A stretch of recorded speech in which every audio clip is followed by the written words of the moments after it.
This is the Detroit Sports Podcast Network.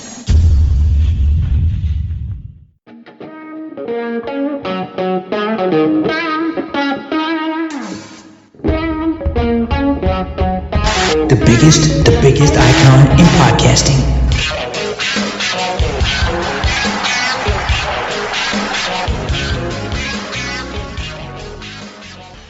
Here it is. It's draft night. Tonight, potentially, you'll know who the Detroit Lions have selected at number 29. It's going to be wild. Maybe Brad Holmes will decide to let everybody feel the sting of disappointment, waiting all day, drinking, doing other adult things outside in Detroit.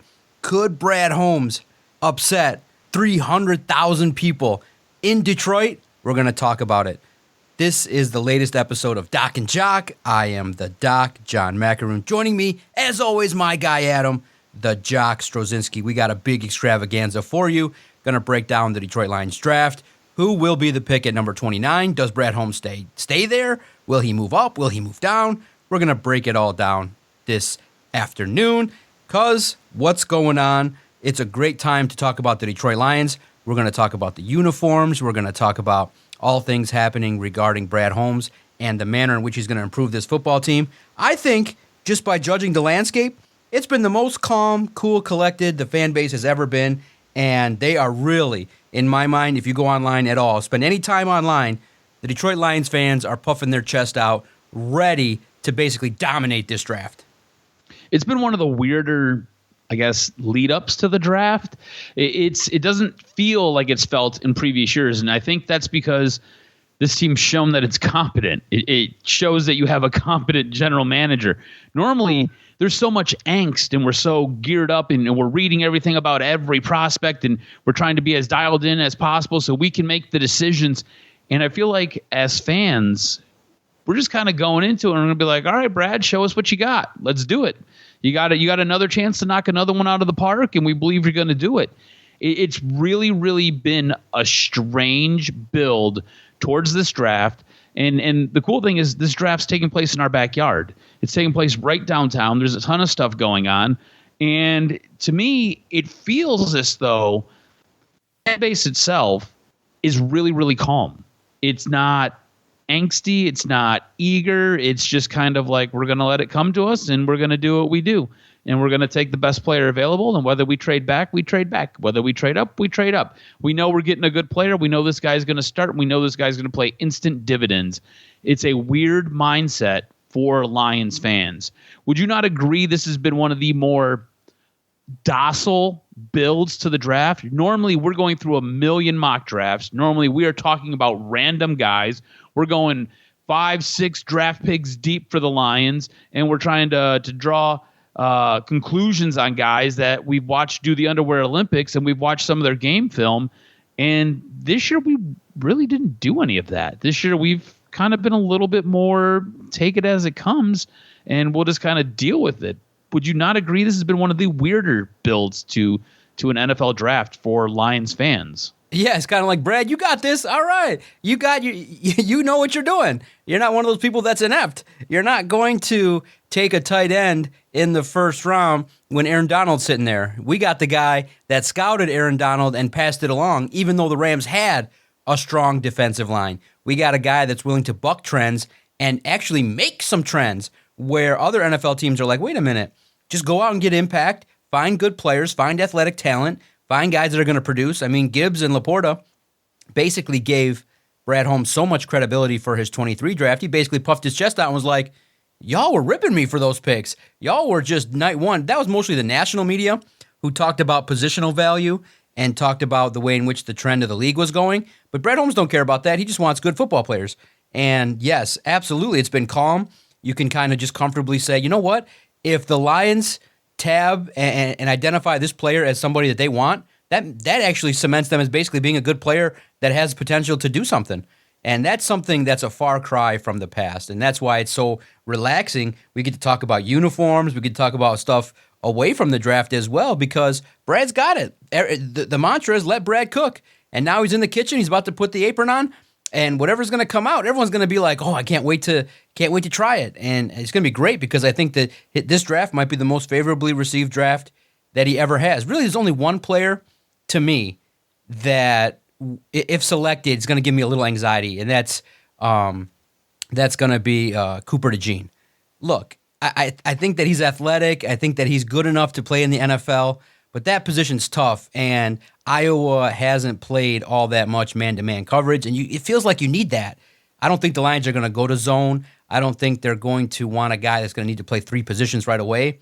I just think that if you can find a talented defensive back that can play the position, I think Cooper DeJean's the only one that, to me, is the only head-scratcher that makes me go, that's a little bit tough. So, to me, anybody. Brad Holmes could take anybody outside of that player, and I feel like everyone will sit back and be super comfortable and be in lockstep and support it. I think once that pick comes out, if it's at 11 p.m. or so, if they stay at number 29, I feel like the Lions fan base is going to celebrate, they're going to cheer, and they're going to make it known how much they support the Detroit Lions. See, I don't have a problem with them taking Cooper DeJean. This is a guy who is an athletic freak, gifted, can play just about anywhere, play 3 different positions in the secondary, and then can moonlight as a punt returner or a kick returner for you. The guy's got athletic ability, and that's something that the Detroit Lions really value. They value guys who are athletic. I could see him taking Cooper DeJean. I could see him fitting in really, really nicely with this team. Now, I don't necessarily believe that's going to be the pick, but I wouldn't lose my mind if that was the pick. I do believe that Brad Holmes has the ability, and there's enough guys in enough positions of need and enough talent out there when they are at 29 for them to come away with a really prized piece, to come away with a guy who's going to really satisfy just about everybody. I want to know who is that one guy.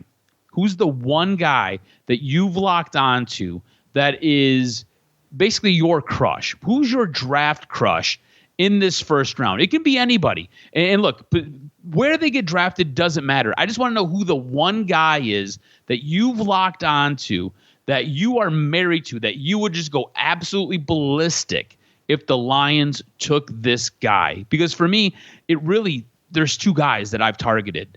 There's 2 guys, and they're different positions, and they could be drafted one right after another. They could be drafted a little bit apart from each other. And for me, it's Jared Verse and it's Quinyon Mitchell. Those are the 2 guys that I have fallen in love with, if you will. And those are the 2 guys that if the Lions are able to move up and get either one of those guys, I'm going to be absolutely ecstatic. And look, Jared Verse, we've talked about it a lot. I think you win in this league building along the lines, whether it's the offensive or defensive line. Jared Verse has shown that this is a guy who can get to the quarterback. This is a guy who can apply that pressure. He can help get by defensive tackles or get by offensive tackles. He can apply the needed pressure to collapse the pocket, disrupt the running back, disrupt the quarterback, and really just cause havoc up front. And we've talked about Aiden Hutchinson needing another guy. He needs a Robin to his Batman. This is a guy who could come in and be a Batman to Batman, if you will. This is a guy who could transform this defensive front.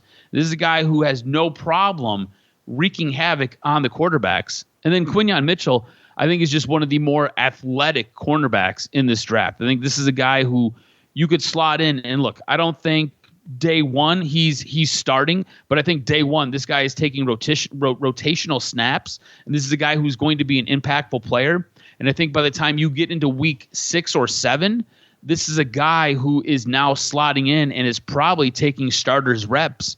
And by the end of the year, he is going to be your starting cornerback and probably be your starting cornerback number 1. So I think you've got 2 guys here that I'm absolutely head over heels in love with. 2 guys here who can make a dramatic difference to this defense, and 2 guys here who I would just be ecstatic about if they were able to grab them in the first round. Who's the one guy that you've fallen in love with? The one guy that it's like, if Brad Holmes takes this, it's an A+ draft. I don't care what happens with the rest of this draft. If this guy is taken, it's an A++ for me. And night 1, we're popping bottles. Yeah, no doubt. We have the same too, except that I have two, but I love Jared Verse as well because we all know that the biggest goal really from this draft is you need to partner somebody that can play well with Aiden Hutchinson. You got to find that guy that can complement the defensive line and take it to the next level.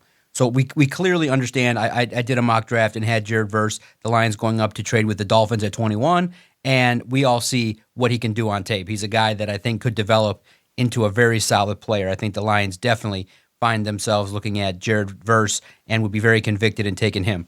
And the other is more personal. To me, the game is going away from defense, and to me, when you look at it, there was just one guy that was just all over the highlights in an undefeated season for Florida State. So I'm sticking with Florida State. I'm saying, you know what, Brad, I want to be the scout for Florida State. I just kind of want to go there, check out the program. It seems like there's some good things going on there. It seems like they're building great talent. And so for me, I want Keon Coleman. I was there in the press box seeing Keon Coleman defeat Michigan. I was there when, in those couple years that he had success, that he was lighting it all up. I was there then to see the disappointment of knowing that he didn't really want to stay for the full 4 years. He came to develop, grow up for 2 years, and then go back south to his hometown, which I get. I guess when you tell me, hey, John, that was the plan. It wasn't really a diss to Michigan State. He was a 2-year guy. But then all the time now, the last few months, who are we seeing around town? Keon Coleman. So he loves him some Michigan State more than I do. So look, he's big, tall, explosive, made plays in the biggest moments. And when you say impact player, you lost Josh Reynolds and you have Antoine Green, but you still need competition. You still have Jared Goff, who you, by all accounts, are going to give $45, $50 million to. So you want him to have more toys. More toys on offense is way better. When you have potentially a new offensive coordinator coming in 25, you give him Jared Goff, Amon-Ra St. Brown, Keon Coleman, and Sam Laporta and Jahmyr Gibbs. You could have anybody to run that offense, and he'll be happy, excited, put together all the running combinations, the routes that will make the entire world happy. So if they get Keon Coleman, might have to do a live video from inside Allen Park and just be like, oh, they got the impactful guy. They gave Jared Goff the biggest toy that would make this offense explosive. So, but, do you have any worries with Keon Coleman that he might just not be a culture fit, though? I mean, this is a guy who left Michigan State the way he left Michigan State, did what he did at Florida State, and look, I don't know if I believe this guy loves football, right? And that's generally what Brad Holmes and Dan Campbell want. They want guys who love football. I just don't know if the rest of his mental makeup fits with what the Lions are looking to do. And I don't know if he would be the right fit for this team. You really had to dump ice down my pants. You just heard me just explain how he scores touchdowns. Look, I don't care. I don't care if he wants to roll down to Coney Islands at 4 a.m. If he can score touchdowns, we'll figure the rest out. Let's just score touchdowns, be explosive, catch the ball. Him and J-Mo can be the tag team champions of the world. They can do all the post-game shenanigans. They can do whatever they want. The man scores touchdowns. And it feels like, on the heels of Cam Sutton and stuff like that, look, you can't legislate, everybody's personality. And you just have to hope that a player of Keon Coleman's caliber understands that, hey, this is the opportunity you get. The ball's in your court. Yeah, of course, there's risks and, coming from where he came from and all that kind of stuff. But I don't care. Give me touchdowns. Give me deep touchdowns. Give me options. And I think he poses a threat whenever he gets taken. The team that's going to get him is going to have a T. Higgins type of player that I think is going to shine and do very well. And I think he'd relish the opportunity to play in Detroit. He has familiarity, and I think that would provide a little bit of comfort in his transition. So those are the two guys. Jared Verse, I'll probably go more with Verse over Keon Coleman, obviously. Toys are fun, but you got to give Aaron Glenn some help too, because he's going to be like, what the hell? It's been like, Sam Laporta, Jahmyr Gibbs, Jamison Williams, and Keon Coleman. You're like, he must be walking in the office and be like, come on, man. You're making me prove beyond a shadow of a doubt how to coach with all these guys that are you need me to coach up. So go defense, help Aaron Glenn out, get a Jared Verse. Hopefully, someone like that falls. But it kind of does it have the feel that maybe it's going to fall in line with maybe a Marshawn Nealand or a Darius Robinson. If they fall, they're going to take somebody that's going to be along the defensive line, or a Chop Robinson, who people believe is somebody that has the potential to develop. I feel like there's a couple positions that you need, and it just feels like the Lions have super options where if 3-4 guys are off the board, they're like, all right. I don't see them trading up. I don't see them needing to be aggressive because it would take capital to do it. I think the odds-on favorite to me right now is probably maybe 50% that they stay at 29, but there's another 45% that tells me maybe they trade down and get more picks because when you're Brad Holmes and you're the master chef, what do you want to do more? You just want to keep cooking. And so if you get 2 more picks this year, or you get a pick this year extra in the 4th round, I believe, that you don't have, and you can go into next year and get another pick.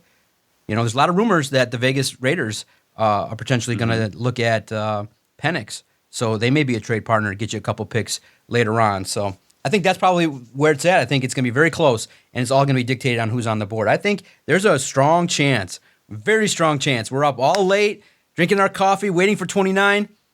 Extra 8 minutes hits, and then we hear it. Boom. Brad Holmes is traded out. So there's a big chance he does that, but there's also an equal chance that they take a player too because there's a lot of good players too in that 29 window. There's a lot of productive players that the Lions, I think, could see as fits too. Yeah, I think sitting at 29, this is weird too as a Lions fan, right? You're not used to this. Normally they're drafting somewhere in the top 15. This time you basically have to wait for the entire first round to come to you unless Brad Holmes makes a move. And I have some thoughts on that, and we'll talk about that maybe a little bit later on in the show. But you're basically waiting all night long. You're waiting until draft goes until 11, 12 o'clock at night. You're basically waiting that late for Brad Holmes to pull the trigger on what he's going to do.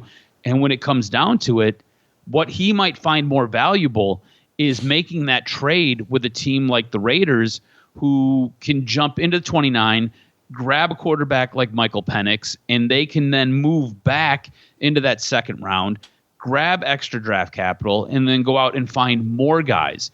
What I can see really playing an impact here with them at 29 is how many quarterbacks go in that top 28. And look, that's going to have an impact on the Lions. That's going to have an impact on who falls to them. That's going to have an impact on who's available for this team. How many quarterbacks do you think go in the top 28? How many quarterbacks do you think go before the Lions are on the clock and are able to draft? Because I could see as many as 4. I could see as little as 4 going, and I could see as many as 6 quarterbacks going. It's crazy, the quarterback talent in this draft. I don't want to say it's incredibly deep, but there's a lot of quarterbacks that could go in this first round. Yeah, it's tough too, right? I just think that there's so many pluses and minuses with Jaden Daniels and Drake May that everybody's kind of looking at what can J.J. McCarthy do as well. He's the big outlier regarding his potential too. So I would stay away from the quarterbacks this year. We're lucky that Jared Goff has shined for the Detroit Lions. It's because those the opportunities that are there, it's a big risk. It's the biggest risk that I think I've seen in these top quarterbacks in such a long time. And you're really risking, if you're the Vikings, your career by taking a J.J. McCarthy because, his athleticism maybe not is as strong. You see the turnover-prone Jaden Daniels. So, but each one has also the potential. So it's just unbelievably hard. I cannot predict which one of these quarterbacks is going to shine this year. I think I would go with J.J. McCarthy being that he's competitive and that he's had success before, but he's been in a system that's really given him the support that he needs. He's going to need that again, and you don't know if you get that if you go to the Vikings. Yeah, no, you're absolutely right. And look, I think he's got a ton of upside. J.J. McCarthy has a ton of upside. Caleb Williams seems like it's destined. He's going to the Bears, and then you've got a couple of guys that are in that mix, and J.J. McCarthy's in that mix for who's that next quarterback going off the board. And like I said, I could see as many as 4 quarterbacks going probably in the top 6. And I think J.J. McCarthy is one of those guys. Really and truly, it's going to be Bo Nix and Michael Penix who are going to be the guys who I think really kind of help shape this back end of the draft. If the reports are true and you've got a team like Denver who's in love with a guy like Bo Nix, that leaves a guy like Michael Penix there. Has Minnesota traded up to go get their quarterback, or are they still on the clock with their second first-round pick? Because if they are, they could get Michael Penix there. If Michael Penix falls past them because the Minnesota's already moved up to grab their quarterback, then that scenario with the Raiders and possibly moving up to 29 to go take a guy like Michael Penix, that could be a real possibility, and that could really impact how the Lions are going to maneuver, how the Lions are going to adjust. But with all these quarterbacks possibly going before them, it opens up a wealth of players that are going to fall. It's going to open up a wealth of players that are going to slide their way. And you could see a guy like a Chop Robinson. You could see a guy like maybe a Terrion Arnold. These are guys who initially, when we're going through and we're doing projections and we're trying to figure out where they're going to land, these are guys that initially we're like, there's no way they're going to be there. But when you have all these quarterbacks going ahead, guys get pushed down. Team needs start to change. And other teams start to go up and grab other players because they start to panic a little bit. A guy who you're pretty impressed with, what is it, Latu, the edge out of UCLA. I mean, this is a guy who potentially could slide to the Lions depending on what happens with all these quarterbacks. So I think being at 29, it's a really nice position for Detroit.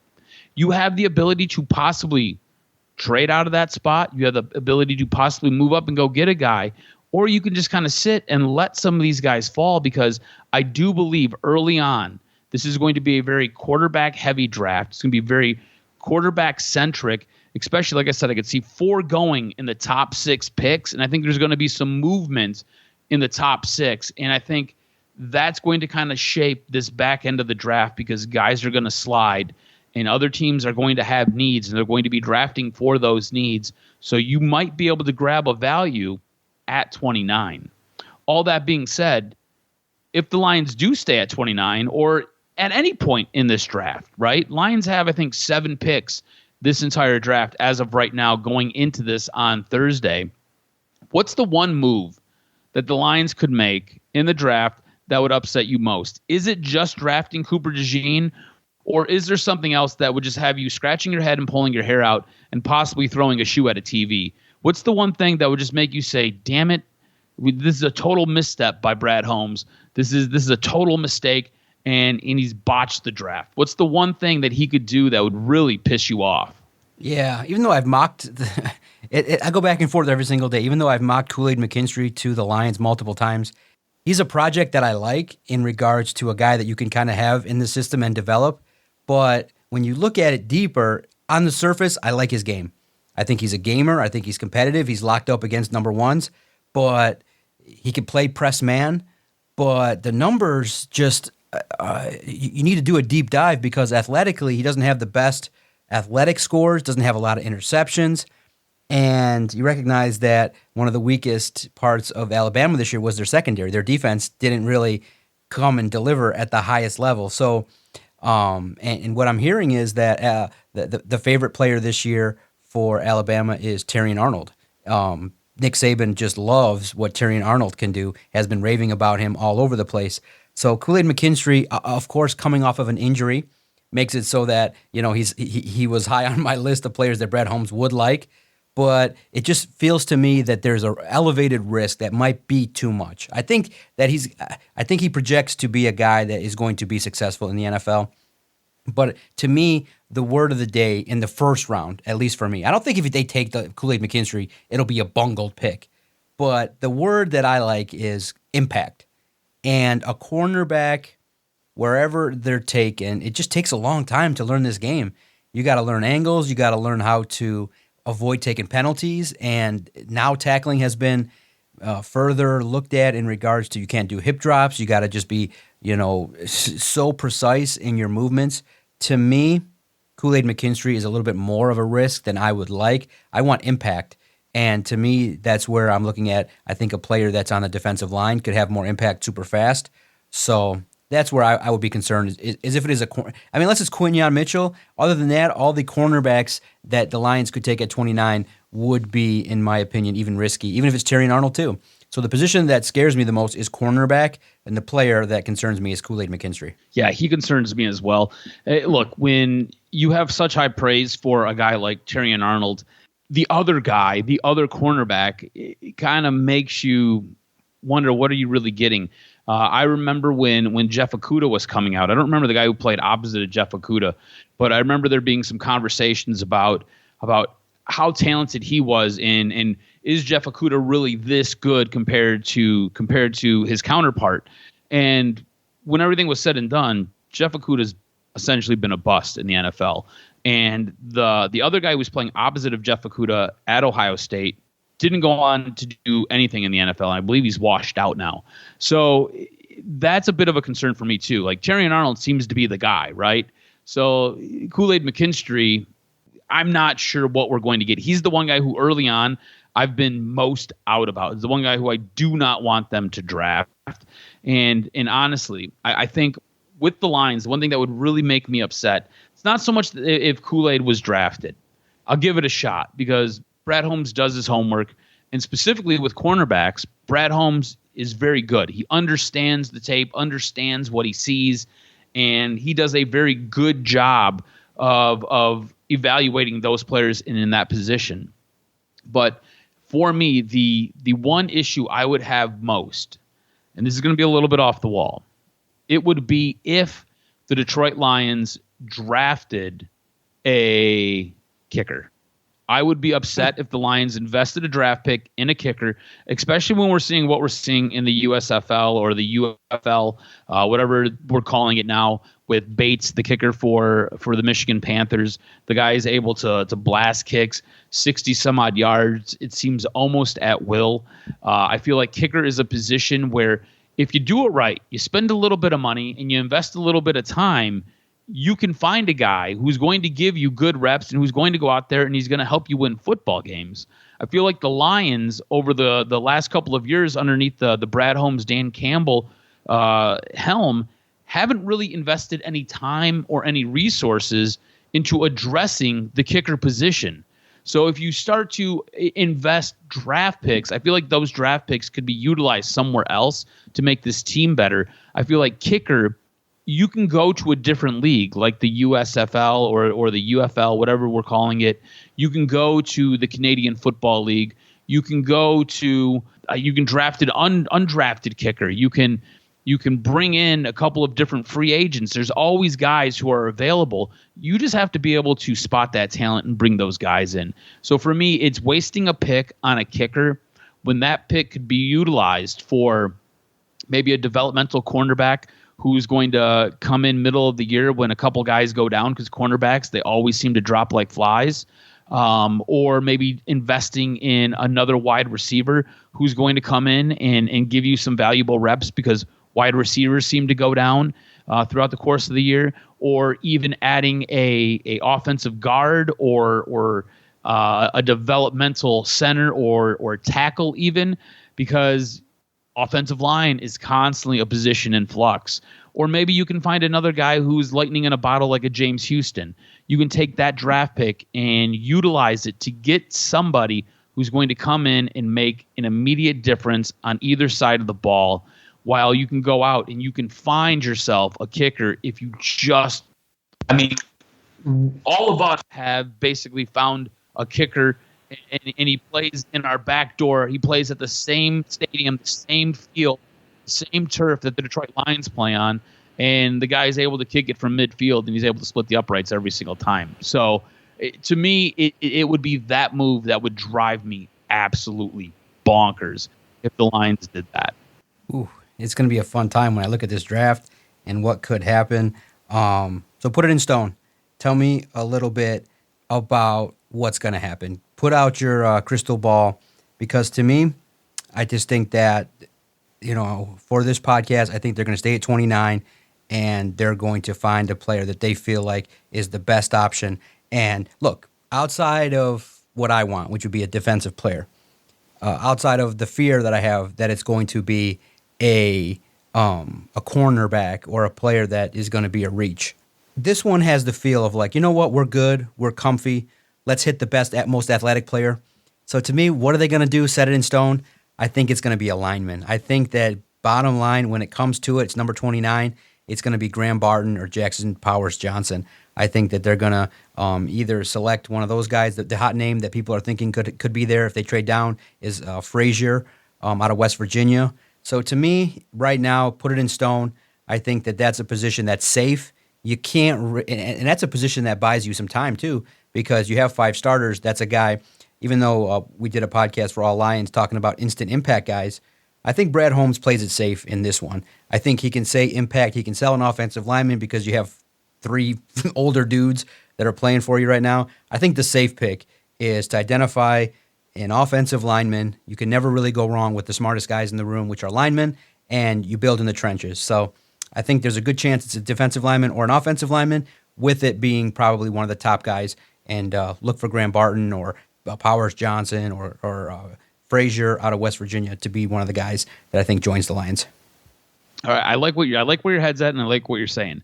I'm going to get real specific though, and this goes a little bit counter to what you said earlier. The Detroit Lions will trade up on Thursday night in the first round of the NFL draft, and they will trade up and they will grab a guy named Terrion Arnold. Oh, okay. I think Arnold slides a little bit. I think we have this run on quarterbacks. Because of this run on quarterbacks, a guy like Terrion Arnold slips down the draft boards just a little bit. At this moment in time, seems like everybody's got him projected as the second best cornerback behind Quinyon Mitchell. I think all of us would be ecstatic if the Detroit Lions were able to get a guy like Terrion Arnold. Seems like a fantastic human. Seems like a great player. You hear Nick Saban raving about him. Lions trade, move up, grab.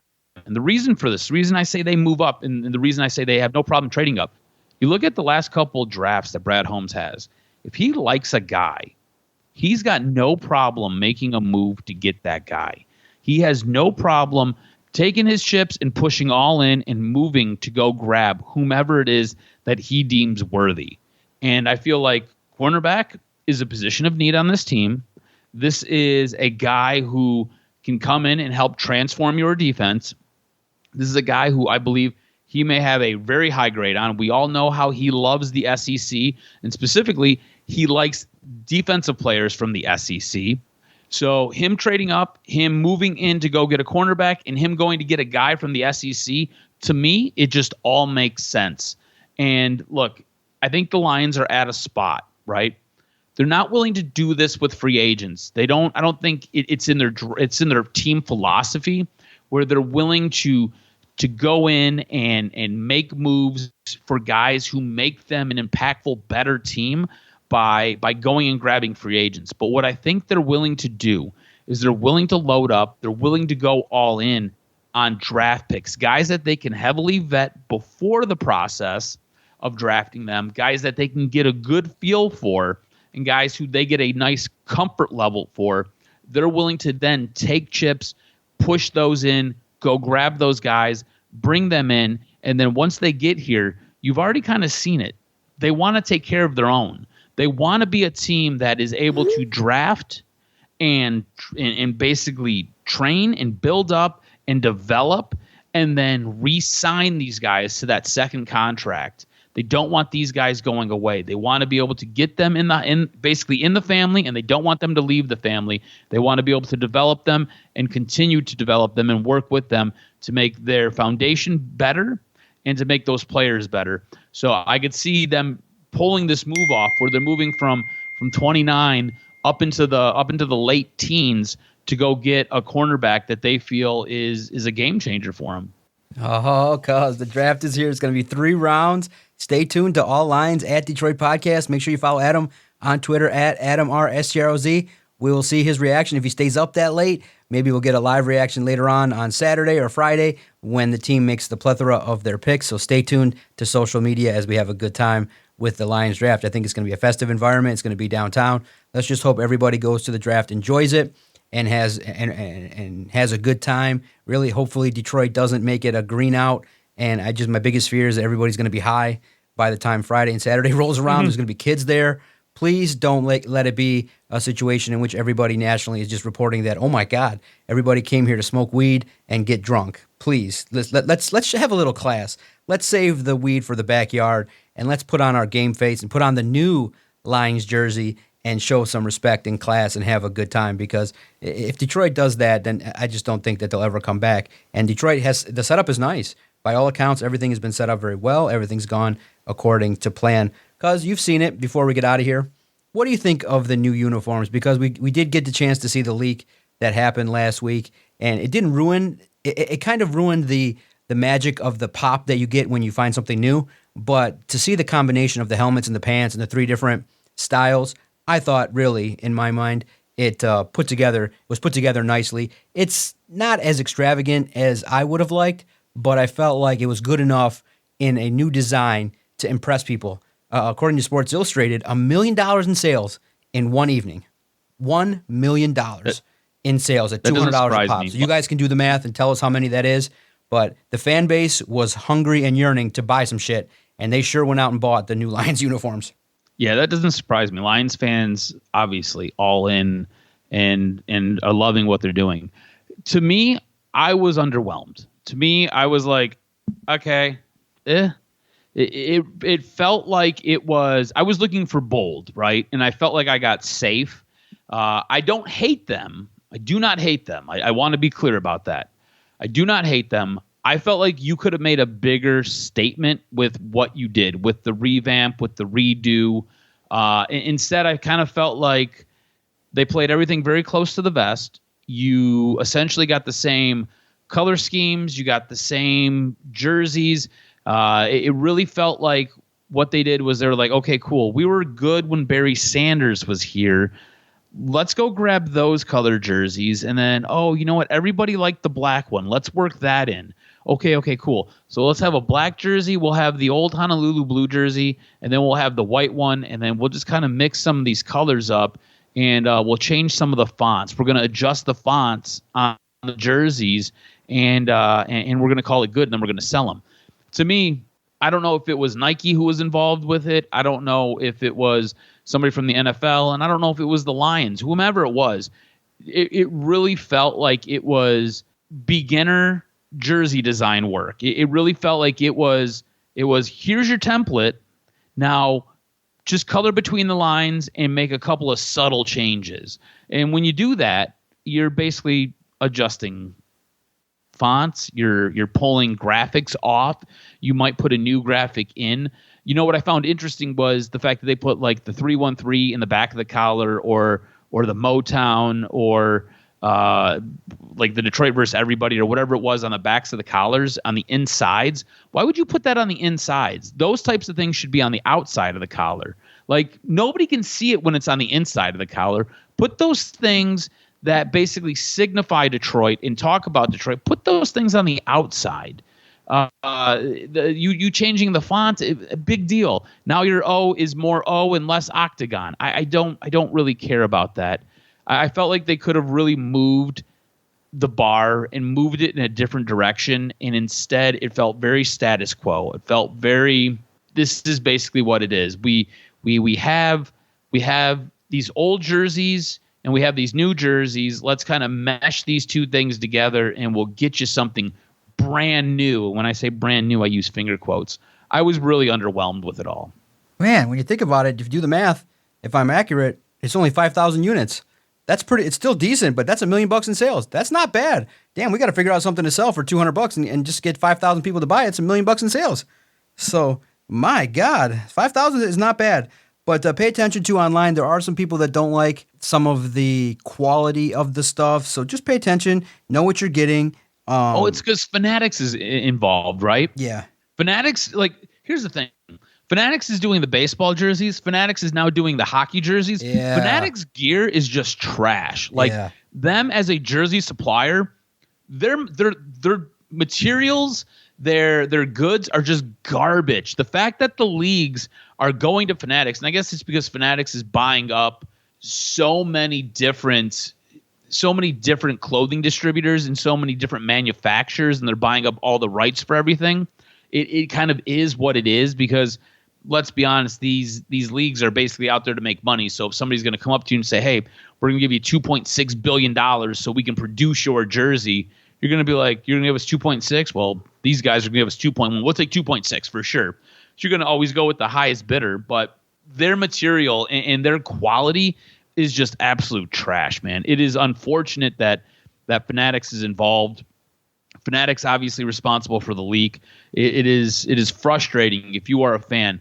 I have an old baseball jersey, an old Tigers jersey, and it was made by Majestic, and it's fantastic. Like, it's over 15, 16 years old, and besides the name that I took off of the back and the little bit of a mustard stain I have on one of the sides of it, the jersey looks brand new. It stood the test of time. It looks absolutely fantastic. Welcome in, everybody, to the latest All Lion jersey podcast. In my closet, still holding the test of time. It looks fantastic.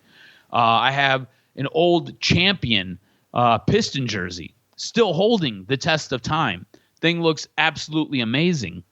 And I don't believe you'll get that same type of quality now with Fanatics basically at the helm of doing these jersey designs and manufacturing these jerseys, which is really unfortunate because the damn things are so freaking expensive. I think hockey jerseys are going for like $400 for just a replica, not even the real deal, like the replica. It's crazy to me.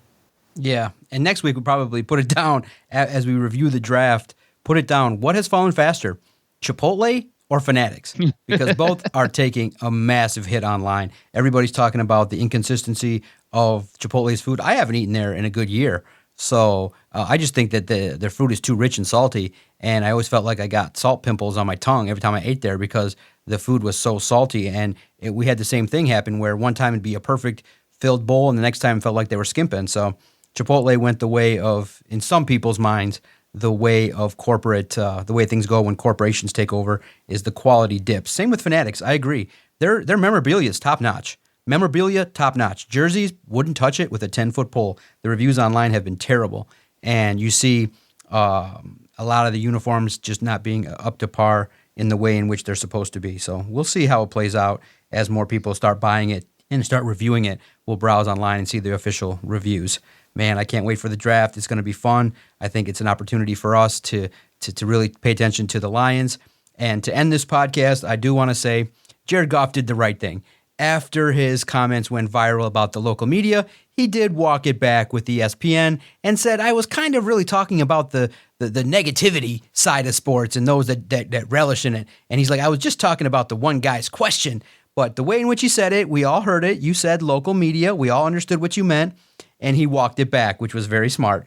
And I appreciate that because if you're going to sign here for 5 years, you're not going to want to be going up against the Detroit media who have the potential to write things that are not going to be so flattering in different situations. So I was very happy to see that. You can check that out on our Twitter page at Detroit Podcast.